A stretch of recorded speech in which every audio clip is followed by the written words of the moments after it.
The reality is implementing boundaries with kids, it takes intentional effort and it takes some work. But if we want to raise respectful, responsible kids, you've really got to step up to the plate and do that for them, right? Yeah. We're not doing this to them. We're doing this for them. And in the big picture of raising kids, boundaries ultimately speak love and care because you're preparing them to be responsible adults. Welcome to the Blended Family Coaching Show, where you'll discover how to move your stepfamily from just surviving to truly thriving. Grab your headphones and listen in as we share practical, real-life strategies for building healthy bonds. Understanding the kids' perspective. Romance and partnership. Parenting with great teamwork. And yes, even co-parenting with a difficult ex. We're Mike and Kim Anderson, and we believe with the right tools, every step couple can overcome the common challenges of stepfamily life. Join us for authentic and sometimes comical conversations to discover how you can lead your family with confidence and create the future you really want.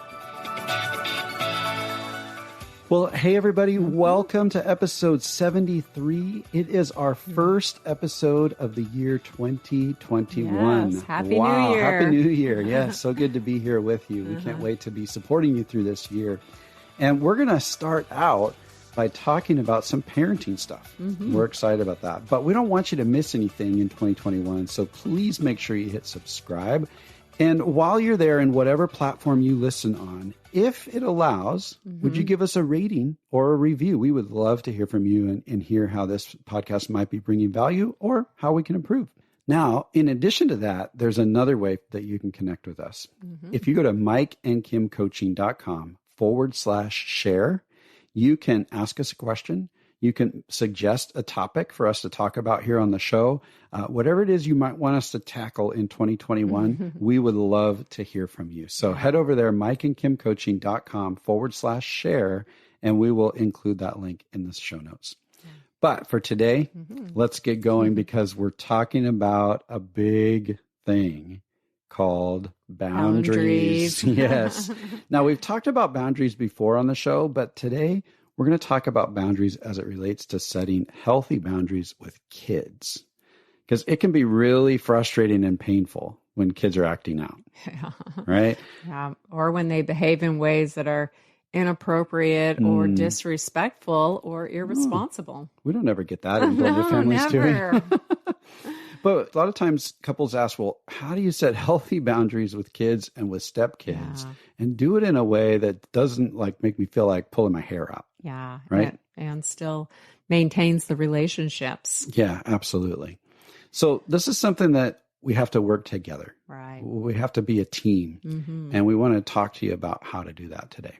Now, some adults believe that boundaries are something to be used in order to get kids to comply. But that simply isn't where the focus needs to be.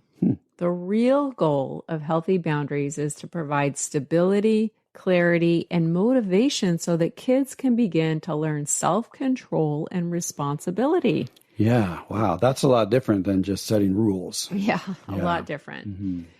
Now, according to the boundaries experts, Drs. Henry Cloud and John Townsend, if you feel weird or mean about having rules and expectations for your kids, you should see that feeling as a problem. It's not cruel or unloving for parents to have requirements for their kids' behaviors and attitudes. That's right. Kids who have reasonable expectations for their behavior tend to do better in life because boundaries are part of life. They're part of everyone's life. They go on to point out, as adults, we can't show up late for work every day and keep our job, nor should we yell at our spouse when we've had a bad day, right? As long as the rules are appropriate for the situation, you're helping your kids see that structure, self-control, and responsibility are normal and expected in life. Oh, man, that sounds really good, doesn't it? So Kids important. that have structure, self-control, and responsibility, it seems almost impossible We all sometimes. want to get there with our kids, don't we? That's right. Well, the question is then, how in the world do we respond to our kids in this way? But also, show up for them well, establish these boundaries, but also build relationship. And that can be so challenging. Kids are moving back and forth between two homes. And we hear all the time, especially from bio parents, like, I don't want to spend all my time disciplining and worrying about this. And so we kind of end up slipping into maybe a permissive parent mode. Right. We talk about that a lot. Or we're inconsistent. Yeah, or we could be really inconsistent with our parenting. But what kids need are healthy boundaries. And what we're so grateful for Drs. Cloud and Townsend is that they give us some very simple principles that we can follow. And we're going to take these 4 principles that they talk about in 2 of their books. One's called Boundaries with Kids and one's called Boundaries with Teens. Excellent books. And we're going to link to those in the show notes for you to check out. But we just want to kind of do a high-level look at these 4 principles for setting healthy boundaries with kids. Right. So why don't we go ahead and dive into that? Great. So principle number 1 is all about love. And the message that you're sending your kids is, I'm on your side. You want to start with love always. Lead with love. Yes. Let the kids know that you care about them and you want good things for them. And this is going to help them to hear and accept your boundaries and tolerate any consequences that will come. Conveying love and care will also guard children from feeling bad about themselves, unloved, or wounded. Yeah. So we're going to start with love. Yeah, I think we all need to understand that, love is kind of a stance that we take. Yeah. It's not that I'm going to necessarily sugarcoat stuff, but it's the attitude that I'm going to embrace even when the child is upset or misbehaving. And this isn't easy. No. We're not asking you to do something easy, but it's a great thing to keep in mind, even in that moment when we're feeling like love is not the first place we're going to go. Right, when we're frustrated. Right. We need to be reminded, lead with love. Lead with love. Yeah. Because kids need to see that their parents are able to handle the negative emotions and behaviors that they're putting out there. Yeah. And so let them know that you love them enough to help them learn better ways to respond to life's ups and downs. That's it's important. Exactly it. So let's just talk about real love and what that means, because real love is always unconditional. And unconditional love is a full love that accepts and affirms a child for who they are, not for what they do or how they behave. Now, sometimes parents and step-parents can unintentionally display a love that's conditional. And that means it's based on the child's performance or it's based on the child meeting our expectations. But if we're able to take the stance of loving our kids unconditionally, we can protect them from experiencing resentment, insecurity, or feeling unloved or neglected. Okay. So from a bio-parent standpoint, because often we talk about bio-parents being the ones who are primarily covering the parental authority. So when we're expressing boundaries, the bio parents typically are going to go first, depending on the stage that couples are in. So if we're leading with love, what does that even sound like from a bio parent perspective? Sounds something like this. I'm doing this because I love you, honey, not because I'm mad at you. I'm on your side and I want the best for you. So I can feel the boundary coming, but it's preceded by, hey, I love you and I want what's best for you. Yeah, I'm doing this because I love you. Yeah, I think that's great. One of the things we've talked about before on the podcast is, that I love you too much script. Yeah. Hey, I just love you too much not to talk to you about this. Or I love you too much not to enforce this boundary. Yeah, or not to teach you about this important concept of life. Absolutely. Yeah, that's such so as important. Respect and responsibility. Those are huge aspects of life our kids need to learn. Yeah, I love that. Now, I just made a big distinction a moment ago, and I said, okay, well, tell me what a bio-parent thing sounds like. Yeah. And there's a reason that I kind of called that out, because this one can be challenging for step-parents. Oh, yeah. I honestly love the attitude that comes sometimes of, hey, I love my step-kids just like I love my bio-kids. I love the heart that's behind that. But often what we find as we work with couples is that when we dig underneath it and we dig a little bit deeper, we find this frustration inside of step parents. And I got to be honest, I felt that early on in our journey. I wanted to love Annika unconditionally. And when it came to being a step parent, I had to figure out how to be a little bit patient with my own feelings as well, because I was trying to force that unconditional love to happen. But the truth is, it's not going to happen overnight. Right. In most cases, we've got to set a little bit of a slow pace and be patient with this kind of thing to develop over time. It's all about connection and building strong bonds and a foundation so that that unconditional love can gradually emerge. But, early on, sometimes I just didn't even like Annika because she was so frustrating, let alone thinking, oh, yeah, I love her. I did love her, but it was different. And I hear from a lot of step parents that it is different. And I just want to give some hope and let you know that it's okay that it can be different, especially in the early stages. But it doesn't mean you have to stay there.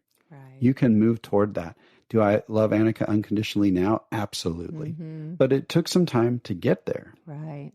And so as a step parent, and we're thinking about these setting healthy boundaries, you want to do your best to remain objective and try not to attach strings to your relationship with your stepkids. Yeah. You can think of it that way, right? Because that's conditional love. That's conditional. And if your stepchild behaves badly, they act disrespectfully toward you, you can still focus on working with your spouse to address the behavior by setting some appropriate boundaries and letting them set the boundaries for you. Take the lead. Right? Rather than labeling the child as disrespectful or they're just a spoiled brat. We want to recognize, I love the way the Love and Logic people put it, that the kids often aren't giving me a hard time, they're having a hard time. Right. And this whole blended family journey is tough for kids. We talk about that in plenty of other episodes. So we've got to mentally separate the child's behavior from who the child is, from their character. Right. And we've got to learn everything we can about the kid's perspective. And that way, that'll help us emotionally support them as step parents when they're struggling emotionally. Even when a step parent is feeling frustrated and annoyed, they can still show up well when they're focused on the right things. Absolutely. I love that quote from Heather Hetchler that says, it's really common for a biological parent to see their child through the lens of love first, and the step parent to see that child through the lens of responsibility first. And the view can be very different. Right? So if you're a step parent, just be aware of this natural tendency to kind of see the kids through the lens of responsibility as opposed to love, and then make a choice. You can choose to approach the process of boundaries with a loving mindset as much as possible, regardless of what's going on. Just simply saying things to your stepchild like, hey, I really care about you and I want good things for you. I'm someone you can count on. Yes. Just in your own words, repeating that message over and over. So leading with love is part of setting boundaries. Yeah, that's definitely a loving message. I love it. Yeah. So what's principle number 2? Well, principle number 2 is truth. And this is the message we're sending to the kids is, I have some expectations and requirements. Okay. That's the truth of the matter. Yeah. So love opens the door to change, but it's not enough. The Beatles got it wrong. Love's not all you need. We got to move on. That's right. Truth exists in the form of requirements and expectations. Okay, that sounds pretty good. Yeah, as well as guidance, wisdom, and vital information that we give to our kids. Kids need a clear understanding of where the line is. Otherwise, boundaries won't be effective and discipline seems unfair and confusing to them. In other words, you really can't discipline your kids for something they were unaware of in the first place. Yeah, good point. We must be intentional about setting the expectations up front. So important. That's good. And to do this, we need to work as a team, right, honey? Right, absolutely. And this is a great place for a step parent to enter the process. Right. It's really good when you're figuring out what we call your family's code of conduct. Some people call it house rules, but we put a different spin on that. And we really focus on a values-based code of conduct. And what we want to be able to do is prioritize in that code of conduct what's most important and just start there. Right. So if you're in the early stages of integration, you want to make sure you start this process slowly. you're not trying to overwhelm yourself or the kids with like this super long list of new No. rules or anything like that. You want to get it focused on values, things like respect and responsibility and honesty and all that. If you're one of our students or clients, you have heard this multiple times, but we can't say it enough because it's so important to come back to that code of conduct and be constantly pointing to those values. You're working towards your desired destination. So new expectations can gradually be added as the kids begin to adapt and accept your family's code of conduct. But start off simple. Yeah. Keep it really simple. And if you're thinking, okay, that sounds great, but how do we set up a code of conduct? Well, we have a practical tool to help you and your spouse develop the code of conduct for your home that's based on the values that are most important to each of you. We really want both members of the couple to be honored as you work through setting up your code of conduct. And to be on the same page. Yeah. It's so important. So if you're interested, you can check out our online workshop that'll walk you through step by step exactly how to do this. It's really simple. It's very doable. And we'll put a link in the show notes. The workshop is called Step Families That Make It. And so you can go check that out. It's very practical. Yeah. And in it, we talk about the best way to deliver your code of conduct to the kids. So that's the truth telling where you're setting expectations, right? Yep. But generally, just keep in mind that we recommend that bio parents are the ones responsible for the primary communication of the code of conduct to their kids. You want to be able to be the one who lets them know where the boundaries are, where those expectations are. Yeah. Now, when we consider setting boundaries with adolescents and teens, we need to understand all the developmental changes that they're experiencing. They often don't have good control over the behavior or a clear sense of responsibility for their actions or a lot of self-discipline and structure. They tend to naturally lean towards impulsiveness, irresponsibility, misbehavior, and erratic behavior. And there is a lot of brain science around why that is.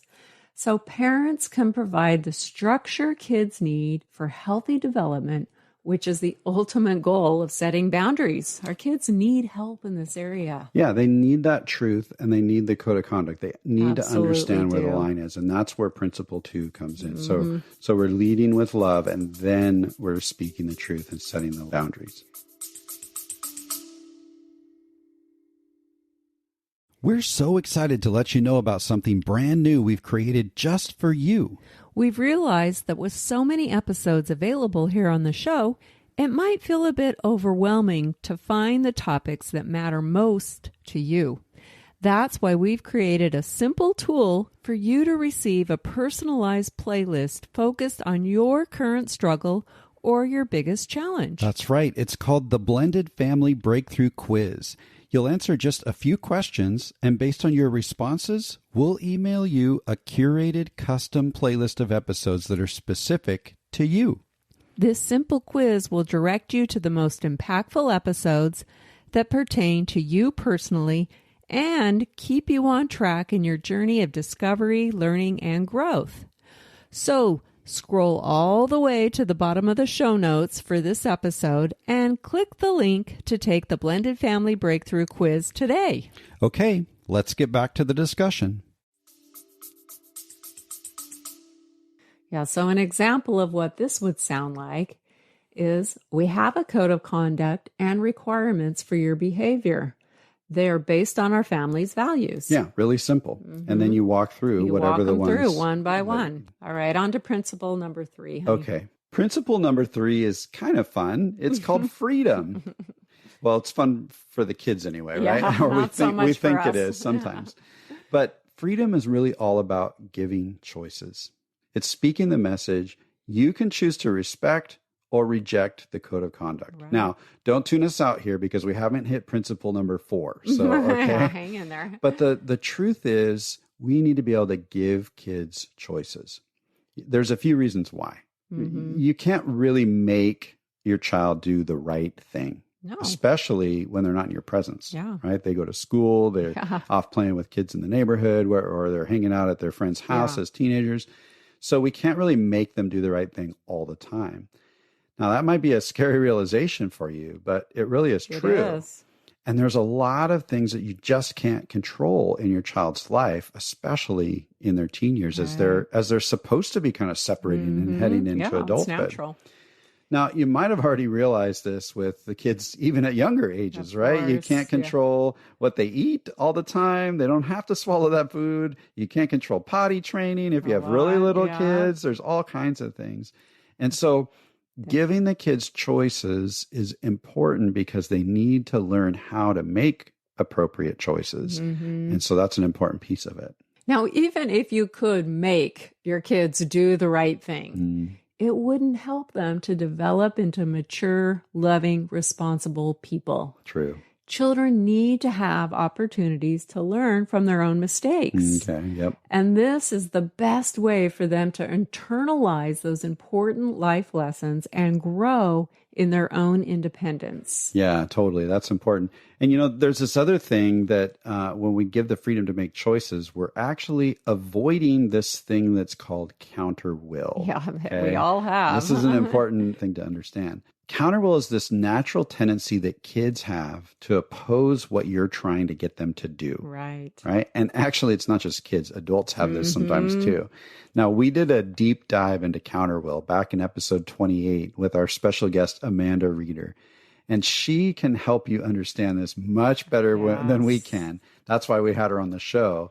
This can be really helpful for you if you have a child that seems to be really defiant. Yeah. In fact, Amanda talks about how sometimes what we think is defiance is actually kind of masked counter will. It can be a good thing in some cases. Absolutely. And actually, counter will is a positive trait, but we have to learn how to work within it. And we have to use boundaries to do that. Hand in hand. Yeah. Yeah, and there's some great tips in that episode for step parents if you're dealing with counter will with a stepchild. Right. So you're simply giving choices in this freedom. And we all need to have choices. We need to have a sense of control. For step families, especially kids who are going back and forth between two homes, they've experienced a loss, they've experienced a separation of some kind. They feel like they have no control. And this particular principle gives them just a little bit of that control back. A sense of control. And that's something that can actually teach them, like we just talked about. It can improve your relationship with them, and it can deactivate this counter will a bit. It's so important to be able to give them choices. Yeah. So an example of how you might communicate this to your kids is it's your choice to respect or reject the code of conduct. Oh, yeah. Very simple, right? Hey, you've got a choice here. Yeah, right? Yeah. That's good. And really, if bio parents are taking the lead in establishing this code of conduct, it might be different the way that step parents say that. We can say, hey, you know what? Regardless of the choice you make, I'm for you. Yeah. So we're kind of leaning back to principle one on this whole love thing, right? And letting them know, yeah, you can make choices. I'm going to be for you no matter what. Right. So let's move on to principle number 4, which is all about consequences. And the message we're sending here is if you choose to reject our code of conduct, here's what will happen. There will be a consequence. And kids need consequences because that's how they experience this fundamental law of life. Good behavior brings good results, and bad behavior brings uncomfortable bad results. Sure. Consequences should be appropriate. They need to be both verbalized and executed. Right. Kids need to know what will happen when they cross the line, if that's what they choose to do.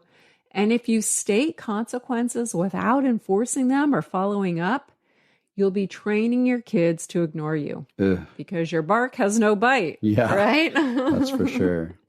And bio parents, you are the safest, most well-defined parent figure for your kids, and you have the highest level of parental authority with them. Your kids can more readily accept discipline and consequences from you without the stress and tension that gets stirred up when a step parent might attempt to administer discipline. Right.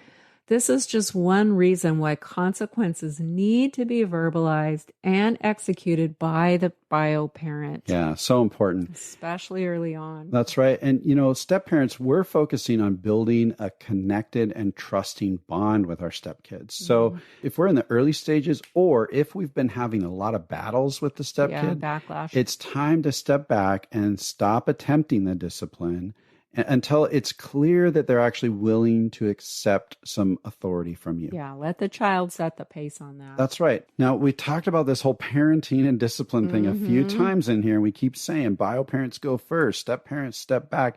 If you want to understand all about kind of parenting styles and what happens when it comes to parenting in a blended family, I encourage you to go check out episode number 4 of Can You Overcome Parenting Style Differences? And this is important because it impacts the way we set healthy boundaries with our kids. If we can't get the concepts that are around our parenting style differences and our struggles there, then we're going to have a hard time working as a team to do our role well in order to set these healthy boundaries with the kids. So I encourage you to go check that out. Okay, so we're not necessarily right now talking about delivering a consequence, but really what we're talking about is we're communicating to the child this 4th principle, all about consequences, that, hey, if you choose in your freedom principle to violate the code of conduct, then there is going to be a response to that. And so how would you communicate that as a bio parent? There will be a consequence if you choose to violate the code of conduct. So simple and clear, right? It really We've got to be clear with our kids. There's no wiggle room there. I agree. When it comes to the words we speak, a lot of times less is more with kids. Let's get to the point, help them understand, and do it in a loving way. Yeah, this doesn't have to be overcomplicated. That's right. As a step parent, I've had to really lean on your authority. A lot of times, especially when I was alone with Annika. So for us, it might have sounded something like, hey, if you choose to violate this value on our code of conduct, you're probably going to have to experience a consequence when your mom gets home. And I'm sure that's going to be a real bummer for you. Yeah. So I'm calling attention to it, but I'm leaning on your power, not trying to take still control. Letting the child know you're on their side. Absolutely. Yeah, absolutely. That'll be a bummer. Yeah. Okay, so I'm feeling like this is a little bit disjointed. We've got these 4 principles. We gave some examples and that kind of thing. Let's talk about, okay, it's time to actually set a clear boundary with our kids in a loving way. We've got these 4 principles. Principle 1 is all about love, expressing love. Principle 2 is about speaking the truth. Yeah. Principle 3 is giving them some freedom. And then principle 4 is being clear that there's a consequence. So if we were to put all that together, you're sitting down with Annika, you're going to have a discussion with her because you need to set a boundary. Tell me, how would that sound? Something like this. Honey, I'm setting a boundary with you because I love you, not because I'm mad at you. I'm on your side and I want good things for you. That's love. We have a code of conduct and requirements for your behavior, and they're based on our family's values. That's truth. It's your choice to follow the code of conduct or not. Some freedom. But just so you know, if you choose to violate the code of conduct, there will be a consequence. There you go, consequences. So there it is, all wrapped up in a really simple step-by-step way. Now, you can do this with any boundary that you need to set with a child. You just identify, well, what is the boundary so that we can clearly identify it in truth. We can talk about the freedom and say, hey, you got some choices here. It's up to you. And we can share what the consequences might be. Now, we don't always have to share what the consequences might be. In fact, we've discovered that sometimes if you just say there's going to be a consequence and the child says, well, what's the consequence going to be? It's sometimes better to let them leave it to their own imagination. Yeah. Because if you tell them what I know our son did anyway, a lot of times is he would he'd be like, yeah, I can handle that consequence. And then he'd go ahead and do it anyway. So really think through it. But those are those 4 principles: love, truth, freedom, consequences. And you can do it over and over and over again with any boundaries you need to set. Absolutely. Now, step parents, this looks a little bit different for you. And you need to be able to lean on the bio-parent's parental authority, like I talked about a moment ago, of leaning on Kim's power. Yeah, especially if you're alone with your stepkids. That's right. And if you want to learn more about that, go check out episode 25 called How to Survive Time Alone with Your Stepkids. Yeah. And we'll put a link to that in the show notes. Great strategy might be really for you. Helpful for you. Okay. So the reality is implementing boundaries with kids, it takes intentional effort and it takes some work. But if we want to raise respectful, responsible kids, you've really got to step up to the plate and do that for them, right? Yeah. We're not doing this to them. We're doing this for them. Yeah. So you might not really feel especially close to your child when you're in the middle of setting a boundary or trying to follow through on a consequence. But love is greater than momentary feelings. And in the big picture of raising kids, boundaries ultimately speak love and care because you're preparing them to be responsible adults. So this is really the right thing for everyone. So we've walked you through how to set a boundary with your kids, and we know it's not going to be easy. It sounds easy, but it's not always easy. So before we wrap up, we want to talk about some practical ways that you can motivate your kids to uphold your boundaries, because it's so important that we keep the kids motivated and moving along. And the first one really has to do with walking your own talk. Walk the talk. That's right. Walk the talk. If you're expecting the kids to treat family members with kindness and respect, then as the adults, you also need to be modeling those things. So important. To each other and to even them to the as well. Yeah, and to the exes.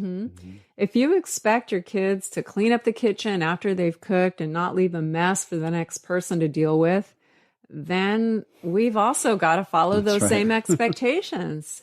You cannot expect your kids to do something that you're not also willing to do. When your kids and stepkids see that you're making efforts to uphold your family's code of conduct, they'll be motivated and inspired to do the same. Yeah. And, the opposite is also true. If they don't see you making those efforts, then why should they make the efforts? Right. Your example matters, as does your humility. If you mess up, own it and apologize and let the kids know that you'll be working hard to make some improvements. Sure. This is going to help to create mutual respect, honesty, and even some authenticity and transparency in your family's relationships. And if you're willing to own your missteps, you might just see that your kids are also willing to take responsibility and own up to theirs as well. That's really good. So walking the talk, we also want to praise the positives. When you see your kids doing something really well that follows your family's code of conduct, let them know that you noticed it and you really appreciate them. The general rule here is practice the 5-to-1 strategy of giving 5 positive comments to every 1 negative or 1 correction. Now that's challenging. We've been trying to do that for our teenagers and it's hard. I think maybe we're getting like 3-to-1 right now, but we're trying and we're really trying to notice. We can all, as parents and step-parents, be intentional about looking for the good things that the kids do and then send the message that you see that they're trying to follow this code of conduct and that you're really thankful that they, were respectful to their step-parent or they did clean up their mess in the kitchen or, whatever it is. The more kids realize how much you really notice their good efforts, the more motivated they will be to continue making those efforts and improving on it, right? Absolutely. And step parents, this is a place you can really step up because if you're avoiding some of the negative, the discipline, you can pour on the positives, pour on the praise and point out the times when they do something really well.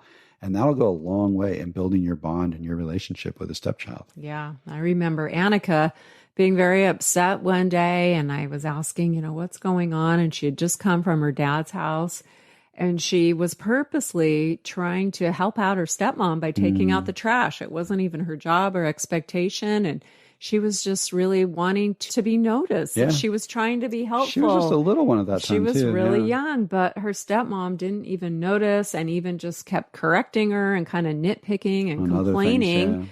And Annika felt really defeated. She felt misunderstood, and she just didn't want to try anymore. She didn't even want to bother with it anymore. So how you respond to your stepkids really makes a difference. And noticing is huge. Absolutely. And the third motivator we want to talk about is to give grace. Yeah. When you begin to set new boundaries in your home, you need to go in with the expectation that the kids are going to mess up. Okay, they're going to forget, they're going to get lazy, and they will most likely push the boundaries and kind of flex that freedom muscle. It's like counter will. Yeah. And when this happens, we need to be patient in the process. Kids don't respond well to lecturing and anger. What they need is to be understood and loved, even while you're handing down consequences for their poor choices. Yeah. The goal is that authoritative parenting style, which is both loving and firm. Yeah. And like Mike said, if you want to learn more about that, go check out that episode on parenting styles. It's so good. So when your kids cross a boundary, or when your stepkids cross a boundary, and they will, choose to hold your tongue and control your own disappointment, and instead show a little empathy. Oh, what a bummer. You forgot to clean up your mess in the kitchen. And now you'll need to take care of your mess and also wipe down the counters when you're done. See how I worked in a little consequence there on the end? I'm sure that next time you'll clean up your mess right away, honey. See how positive that is? Now, once the consequence has been given and carried out by the bio parent, then just move on. Yeah. Give grace by letting the misstep go. Don't dwell on it or continue to complain about what happened. Give the child the benefit of the doubt and choose not to hold on to any kind of a grudge. And don't hear us wrong here. There's a difference between an incident and a pattern. If it's happening over and over and over again, it might be a little different on, this example that Kim just gave. But the overall truth is that this grace-filled attitude is going to continue to move the child forward because you're not demeaning their character, making them feel bad about who they are. You're staying focused on the behavior, and your kids are going to see that you're still for them. And I got to tell you, I've messed up in this area at times. I've said some really bad things to Annika. I've said some really poor things to our bio kids, and I've struggled with this one. I have high expectations for kids, and I've really had to learn how to give grace when things aren't always perfect. Yeah. But the interesting thing is when you find the right consequence for the behavior, you don't usually see patterns. That's true. Once they experience a painful consequence, that's when they learn, oh, this leads to something that I don't want. I'm going to do something different. Yeah. But you have to be willing to step up and give that consequence. Yeah. And this is where a lot of couples seem to get hung up. We hear about this all the time, that it's hard to come up with consequences and the right consequences. And bio parents struggle with, their own fear and their own guilt impacting giving a consequence. And there can be barriers. So next week, we're going to talk all about consequences. Yeah. We want to give you a system for discovering consequences, not just a list of ideas for consequences. It'll be a lot different. So join us next week if you struggle with how to come up with appropriate consequences. That's right. So, all of that's related to boundaries. And we want you to know your kids in the long run are most likely going to look back and appreciate that you loved them enough to teach them the importance of healthy boundaries and appropriate behavior. You may not feel that now, but in the long run, you will. In fact, Annika is now 25, and we've heard her come back multiple times and say, some of the toughest consequences we had to give her were some of the best. She really appreciates now that we held healthy boundaries with her. We didn't enable her to continue with bad behavior. But I got to tell you, in the moment, it didn't feel like it was going to end up that way. And she suffered with some really difficult consequences That's over true. the years. Yeah. So we want your family to enjoy stability and peace. And one of the ways to achieve that is learning how to set healthy, appropriate boundaries and really just make it become a way of life for everyone in your blended family. Absolutely. So love, truth, freedom, and consequences. That's your framework for building healthy boundaries for kids. And that's going to make this episode a wrap. Until next time.